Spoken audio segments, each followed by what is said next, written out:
Bonjour à tous, c'est Black Ink, bienvenue pour cette nouvelle vidéo de la Arkham JCE TV.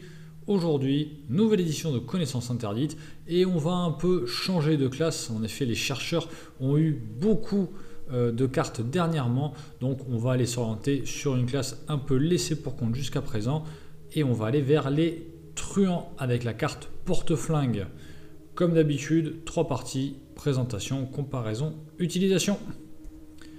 En termes de présentation, porte-flingue, c'est une compétence truand qui a une icône d'agilité, qui a le trait entraîné, et dont le texte nous dit « Si ce test de compétence est réussi lors d'une tentative d'évasion, la prochaine fois que l'ennemi auquel on a échappé subit des dégâts à ce tour, infligez-lui un dégât supplémentaire ».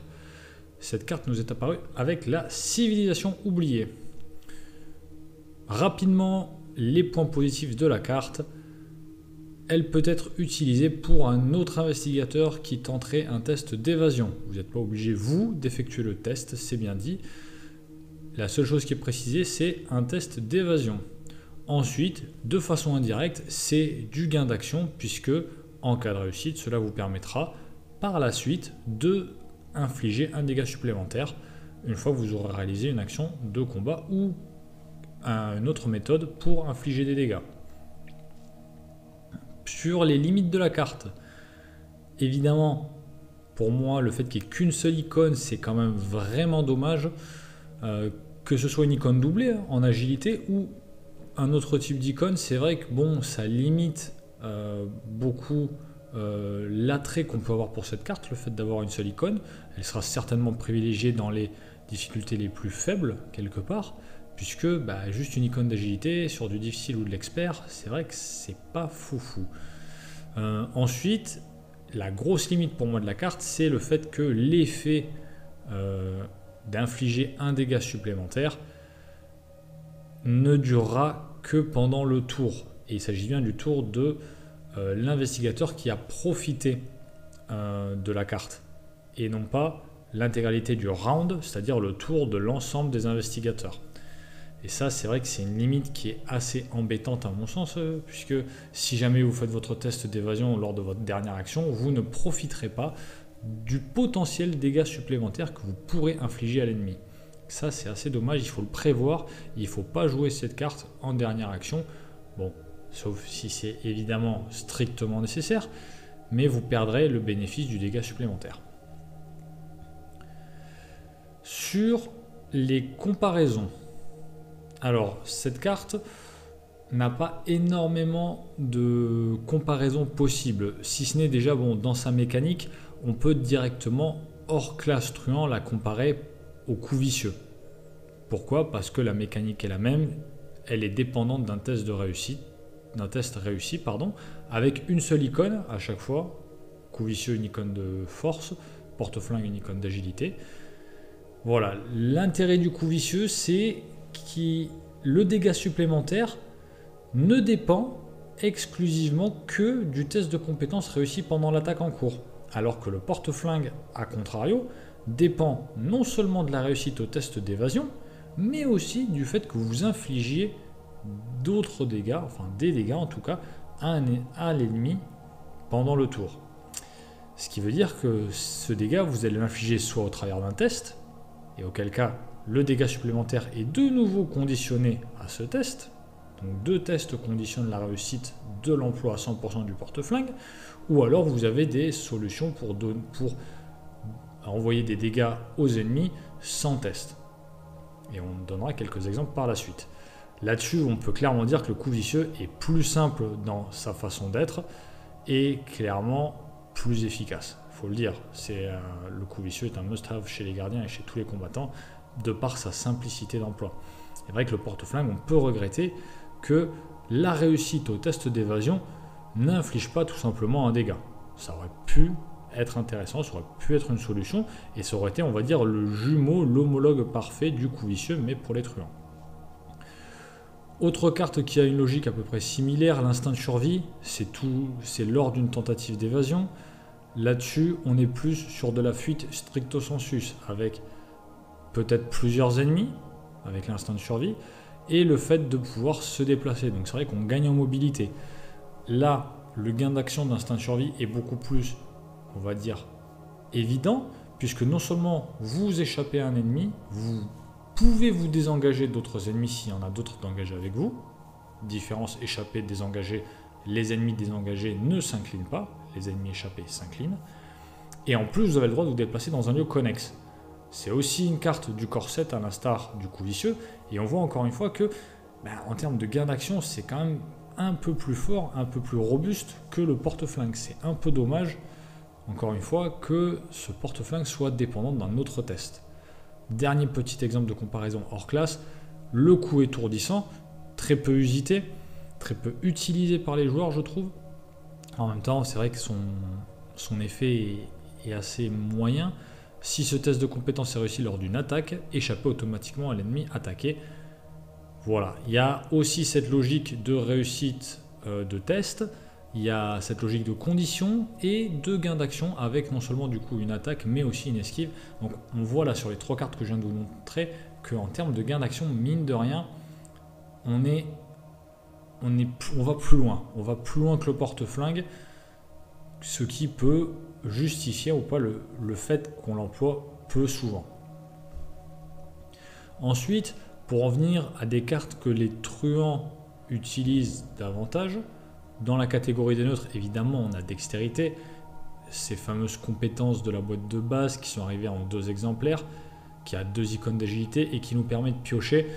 Voilà, c'est là aussi que le bas blesse un peu avec porte-flingue, c'est qu'on a un effet qui est soumis encore une fois à une double condition, une réussite à un test et le fait d'infliger d'autres dégâts, alors que dextérité nous permet de piocher une carte juste en cas de réussite et en plus vient nous apporter 2 icônes, ce qui est autrement plus intéressant que le porte-flingue. J'en ai pas parlé tout à l'heure, mais c'est vrai qu'on a vu arriver le coup vicieux à XP avec le renouveau de la boîte de base, il me semble, ou une autre boîte, je sais plus. C'est vrai qu'on pourrait envisager, pourquoi pas, une version XP du porte-flingue qui pourrait venir pallier un peu ce dont on a dit jusqu'à présent.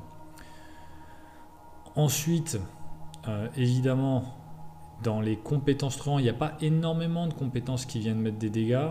Dans les comparatifs assez logiques, on a la présence d'esprit, une compétence truand qui est très très utilisée, elle est très très forte, notamment à une certaine époque, avant la liste des tabous et le fait que qui tout double soit interdite. La présence d'esprit, voilà, une icône libre, donc déjà c'est plus fort qu'une icône d'agilité. Et si ce test de compétence est réussi avec une différence de 2 ou plus, après sa résolution, vous avez le droit d'effectuer une action immédiatement, comme si c'était votre tour. Bon, effectivement, il y a cette condition plus embêtante de différence de 2 ou plus, mais l'effet de présence d'esprit est quand même autrement plus intéressant, puisqu'il vous permet de réaliser une action supplémentaire et non pas juste un dégât. Cette action peut être employée aussi bien pour combattre que pour enquêter, que pour fuir, vous déplacer, etc. Vous jouez une carte. Et pourquoi je dis que juste dans les faits, elle est plus puissante, c'est imaginons que vous avez un personnage qui joue présence d'esprit, qui vient d'attaquer avec une arme et qui réattaque dans la foulée avec une arme, cette arme faisant peut-être plus un dégât, peut-être plus de dégâts, et vous allez avoir le même effet que le porte-flingue au travers d'une autre action, voire un effet décuplé. Imaginons vous avez un lance-flamme, imaginons vous avez une sulfateuse, vous allez faire beaucoup plus de dégâts qu'avec le porte-flingue. Enfin, je vous parle rapidement de la carte Prest, une carte qui est assez récente, elle est apparue avec le pack de Winifred, les fameux packs et starter deck investigateurs, qui a lui aussi une icône d'agilité et qui nous dit qu'après la résolution de ce test, pour chaque point de réussite, vous avez le droit de vous déplacer immédiatement vers un lieu connexe. Donc là, on est maximum 3 fois. Là, on est clairement dans la mobilité du truand. Évidemment, le fait que l'icône soit une icône d'agilité induit le fait qu'on va l'utiliser notamment pour des tests d'évasion, mais pas que. Elle est quand même un peu plus versatile puisque vous pouvez l'utiliser lors d'un test contre une carte traîtrise. Par exemple, les mains saisissantes. Voilà, les mains saisissantes de la boîte de base. Donc c'est vrai qu'elle est un peu plus flexible. Alors effectivement, elle ne met pas de dégâts à un ennemi, mais via le déplacement, ça peut vous faciliter la vie et vous faire fuir des ennemis qui peuvent être embêtants. Donc si elle ne permet pas entre guillemets de nettoyer le board, le jeu, la map, elle va vous permettre de prendre vos distances et peut-être dans certains scénarios vous permettre d'abandonner. C'est assez intéressant. Au niveau de l'emploi de la carte, pour les investigateurs, c'est assez simple, c'est assez classique. C'est l'ensemble des truands qui peuvent l'utiliser, les biclassés, classiques, les investigateurs de Dunwich, et ensuite quelques builds spécifiques, Mandy Thompson et Amanda notamment. Pour rappel, Mandy, c'est grâce au mécanisme de la classe secondaire, elle peut prendre truand, et elle pourra prendre des événements et des compétences. Amanda, pour le coup, c'est grâce à son build spécifique qui est orienté vers les compétences entraînées. En termes d'utilisation, je vais vous parler de 3 investigateurs, 3 truands. Évidemment, le premier de la liste, c'est Finn Edwards. Pourquoi Finn Edwards? Parce que sa capa lui permet d'avoir une action supplémentaire à chaque tour, uniquement pour effectuer une action échappée à. À partir de là, vous avez compris, Finn profitera d'autant plus du porte-flingue qu'il pourra l'utiliser avec cette fameuse action bonus qui lui donnera peut-être un boost de dégâts par la suite. Cela se marie évidemment très bien avec sa carte signature, le Fidèle 38, puisque le Fidèle 38 nous dit dépenser une munition. Combattre, vous gagnez plus 2 pour cette attaque. Si l'ennemi attaqué n'est pas engagé avec vous, vous infligez plus 1 dégât pour cette attaque. Voilà, c'est assez logique. Finn, en action bonus, vient d'échapper à un ennemi. Il a utilisé le porte-flingue pour booster sa fuite. Et par ailleurs, comme il a le Fidèle 38 qui est en jeu, il va pouvoir venir effectuer une attaque avec au moins 5 de force, 3 plus 2, potentiel boost de force, passif ou via compétence. Et comme l'ennemi n'est pas engagé avec lui, il va lui infliger un dégât supplémentaire. Du coup, il fera 2 dégâts. Et si jamais l'attaque réussit, grâce à porte-flingue, il fera 3 dégâts. Commencer à envoyer 3 dégâts, ça peut quand même one-shot pas mal d'ennemis non élites. Quasiment tous, je pense. Là, comme ça, de mémoire, il n'y a quand même pas tant d'ennemis que ça qui ont plus de 3 points de vie dans le menu fretin, on va dire. Encore une fois, pas dans les ennemis élites. Évidemment, en parallèle, une arme qui est sortie récemment et qui va très bien avec Finn, c'est le 25 automatique qui en plus lui est rapide, coûte certes plus cher que le Fidèle 38 puisqu'il coûte 4 et non 2, mais il a 4 munitions contre 3 pour le Fidèle et il est rapide. Ensuite, le 25 automatique inflige automatiquement plus 1 dégât et vous donne plus 2 en force dès que l'ennemi est incliné. Donc incliné, voilà, c'est un peu plus contraignant que des non engagés avec vous, puisqu'il faut lui avoir échappé, mais ça tombe bien, le porte-flingue est là pour vous aider à effectuer cette action. Donc le 25 automatique est aussi très bien avec Finn, sachant que, vous le voyez, le 25 automatique est arrivé avec la Deluxe d'Innsmouth, et dans le dernier pack, dans le Maelstrom, carte que je n'ai pas là sous forme de scan, le 25 automatique a une forme à 2 XP qui là rajoute un texte, une réaction qui nous dit en gros qu'après avoir effectué une action échappée à dans le lieu, enfin en tout cas après avoir échappé à un ennemi, on peut utiliser la capacité combattre que vous lisez sur la carte sans dépenser d'action. Ce qui veut dire qu'en fait Finn peut en première action esquiver l'ennemi, attaquer avec le Fidèle automatique de niveau 2 sans dépenser d'action, bénéficier du porte-flingue, et par la suite, si jamais l'ennemi n'est pas mort après les 3 dégâts collés, il peut réutiliser pour une action cette fois-ci le 25 automatique pour achever l'ennemi avec 2 dégâts supplémentaires avec un total de 5. Là on commence vraiment à être pas mal. Après on est d'accord, il faut booster l'attaque de Finn parce qu'avec une compétence boostée à 5 avec le 25 automatique, c'est pas dit que ça passe. Mais globalement, vous voyez qu'au travers en fait de une action bonus et une action, vous êtes en mesure d'infliger jusqu'à 5 dégâts et d'avoir échappé à un ennemi. C'est quand même très bien, surtout dans le cadre par exemple d'ennemis massifs, quand vous êtes engagé avec lui et qu'il y a des partenaires de jeu dans le lieu. Même si vous n'arrivez pas à bout du monstre pendant votre tour, comme il aura été échappé, il sera incliné, il n'attaquera pas vos camarades. Ensuite, dernière petite carte avec Finn, Delilah O'Rourke, un allié qui est très fort chez les truands, ne serait-ce que par le double boost qu'il vous donne en force et en agilité, et Son action rapide, incliner des lilas et dépenser X ressources. Choisissez un ennemi dans votre lieu, infligez 1 dégât à l'ennemi choisi, 2 dégâts à la place si cet ennemi est incliné. X est la valeur d'évasion de l'ennemi choisi.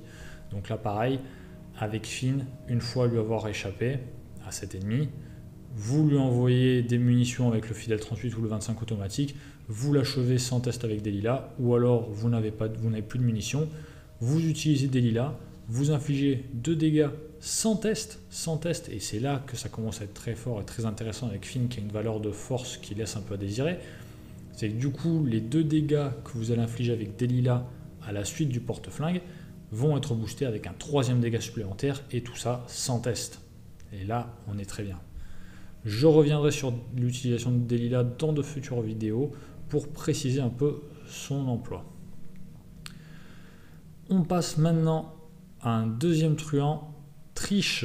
Alors, Triche peut tirer parti du porte-flingue dans le cadre de l'emploi de la carte. La perfection vient de l'entraînement. C'est une carte chercheur qui coûte 1, qui est un événement, qui a une icône de volonté, une icône d'intelligence, qui a les traits stratagème et tactique rapide à jouer lors d'un test de compétence dans votre lieu. Cherchez une compétence entraînée parmi les 9 cartes du dessus de votre deck et attribuez-la à ce test, si possible. Mélangez les cartes restantes dans votre deck. Après la fin de ce test, en cas de réussite, ajoutez cette compétence à votre main au lieu de la défausser. Pourquoi Triche peut profiter un peu de ces cartes entraînées, notamment le porte-flingue ici, parce que son biclassage truand-chercheur lui permet d'avoir accès quand même à un certain nombre de compétences entraînées, dont je vous donne quelques petits exemples là. Élan, qui vous permet de réduire la difficulté du prochain test, donc intéressant à comboter avec porte-flingue si jamais le prochain test est un test de combat. Brelandas, si jamais vous avez une triche qui pioche énormément, il y a moyen avec le Brelandas de le sortir peut-être 1 voire 2 fois, peut-être même 3 si vous êtes très bon dans la partie, et là c'est le jackpot, piocher 3 cartes et gagner 3 ressources, c'est super. Perception, boîte de base, du classique, mais efficace. Déduction, pareil, boîte de base, très très bien pour Triche puisque elle est là notamment pour enquêter. Ou encore le plan d'action, compétence assez particulière qui nous est arrivée avec Innsmouth, compétence intéressante, et il y en a bien d'autres, mais voilà, tout ça pour vous dire que Triche a accès à un certain nombre de cartes entraînées pour venir muscler son deck et sa façon de jouer. Évidemment, vous allez me dire, oui, mais il faut arriver à esquiver l'ennemi. Bon, ça tombe bien, dans le cadre des cartes truands, on a quand même pas mal de cartes qui nous permettent d'esquiver de façon assez sereine. Pour Triche notamment, on a le fameux se faufiler qui nous permet d'ajouter notre intelligence à notre agilité, ce qui fait que Triche, sans autre boost, sera à 8. Si jamais vous lui donnez le porte-flingue, elle sera à 9. 9 pour une tentative d'évasion, c'est quand même très très sympa. Et en bonus, en cas de réussite avec une différence de 2 ou plus, si l'ennemi auquel vous échappez est non élite, il ne se redresse pas lors de la prochaine phase d'entretien. Donc là, typiquement, pour Triche, c'est parfait. Avec le porte-flingue, vous allez pouvoir coller un dégât. Vous allez lui échapper. Vous allez sûrement ne gagner avec cette différence de 2 ou plus. Donc il ne va pas se redresser et vous pourrez lui donner le coup de grâce d'une autre façon ou un partenaire de jeu, le bastonneur, s'il n'était pas dans le lieu, pourra venir s'en occuper par la suite sans trop de soucis. Dernier investigateur duquel je parlerai, Jenny. Bon, ça peut se faire avec d'autres investigateurs ce que je vais dire, mais avec Jenny ça se joue bien. Pourquoi? Parce que Jenny génère 2 ressources par tour, Preston en génère entre guillemets 4. Et on part un peu sur un build, pay to kill, on pourrait dire ça comme ça, puisque vous avez des cartes comme attaque par surprise qui permet d'infliger 2 dégâts à un ennemi incliné. Donc voilà, avec le porte-flingue ça fait 3. Coup de grâce qui permet d'achever un ennemi et de piocher une carte, ça ne provoque pas d'attaque d'opportunité. Donc avec le porte-flingue, vous infligez 2 dégâts et vous pourrez piocher une carte si vous l'avez vaincu. Donc ça vient, on va dire, étendre l'utilisation de coup de grâce et sa rentabilité. Encore une fois, c'est quelque chose sans test, donc c'est quand même fort. Vous avez la petite faveur aussi, avec le fait d'infliger un dégât à un ennemi non élite dans votre lieu, 2 avec le porte-flingue, et si vous portez son coup à 4, ce sera 2 dégâts, 3 avec le porte-flingue.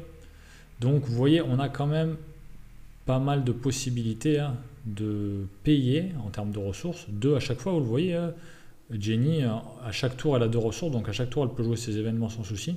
Elle aura la ressource pour le faire, et en ayant joué porte-flingue auparavant. Donc c'est assez intéressant. Par ailleurs, voilà, si un jour quelqu'un arrive à jouer le cristalliseur des rêves de façon convenable, à noter qu'une petite faveur et coup de grâce sont tous les deux icônes de force, ce qui est intéressant pour le cristallisoire, même si jusqu'à présent nous avons tous peu d'espoir dans cette carte. Évidemment, pour venir booster tout ça, vous pouvez jouer furtivité, qui nous permet en fait non pas d'échapper, même si c'est une action échappée à, mais va venir vous désengager d'un ennemi. Mais ce qui est intéressant, c'est lui faire perdre 2 d'évasion. Et du coup, vous allez, on va dire, sécuriser votre test, et notamment sécuriser l'emploi du porte-flingue. Si jamais vous avez un ennemi qui a une valeur d'évasion de 2, vous allez vous désengager de cet ennemi parce que le test sera à 0. Et donc du coup, le seul moyen de faire un échec, c'est l'échec automatique. À partir de là, eh ben, vous allez pouvoir jouer les autres cartes sans aucun souci. Porte-flingue sera du coup d'autant plus joué de façon sereine. Évidemment, la version de niveau 0, elle n'est pas folle, puisque ça demande une action. Mais la version de niveau 3 est autrement plus intéressante, puisque cela devient une action rapide. Et pour le coup, ça procure un gain d'action assez sympathique, surtout que comme vous le voyez, et j'ai oublié de le dire, c'est un soutien, c'est un talent. Donc à partir de là, vous allez pouvoir l'utiliser à chaque tour, puisque à chaque fois, vous devez l'incliner. Donc voilà, un ensemble de cartes intéressantes à jouer avec Jenny. Bon, il y a bien d'autres builds très intéressants avec Jenny et certainement plus forts, mais pour coller des dégâts de façon automatique, pour faciliter ces tests et l'utilisation de porte-flingue, voilà, vous avez un échantillon de cartes qui vous permettent de jouer ça de façon assez sereine. En guise de conclusion, qu'est-ce qu'on peut dire sur porte-flingue? C'est une solution de dégâts. Voilà, c'est une solution qui vous permet de venir rajouter des petits dégâts, de venir peut-être porter un coup de grâce à un ennemi plus ou moins important.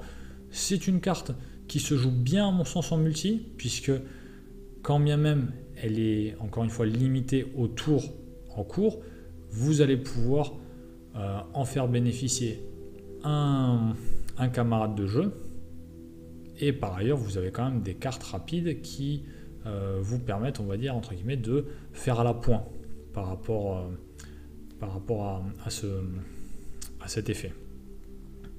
Les quelques limites que je donnerai, voilà, justement, ce n'est qu'un appoint. On ne peut pas avoir un deck qui a pour unique source de dégâts 2 porte-flingues, ça n'est pas viable. Même si on utilisait la perfection via l'entraînement et qu'on pouvait jouer 4 fois le porte-flingue, clairement, c'est pas une solution de long terme. Il faut la coupler à d'autres cartes. Il faut la prendre en considération, mais ne pas se reposer dessus.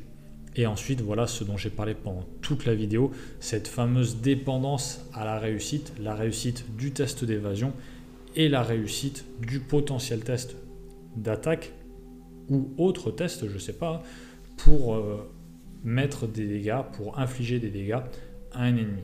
Sachant qu'encore une fois, la meilleure méthode, comme j'ai montré, pour infliger des dégâts, là c'est soit via des actions rapides, mais surtout des actions sans test, des lilas, attaque par surprise, coup de grâce ou une petite faveur.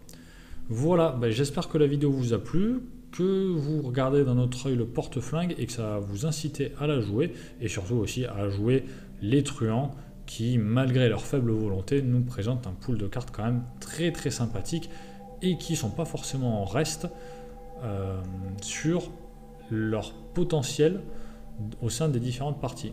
Voilà, je vous souhaite de bonnes parties et à la prochaine vidéo.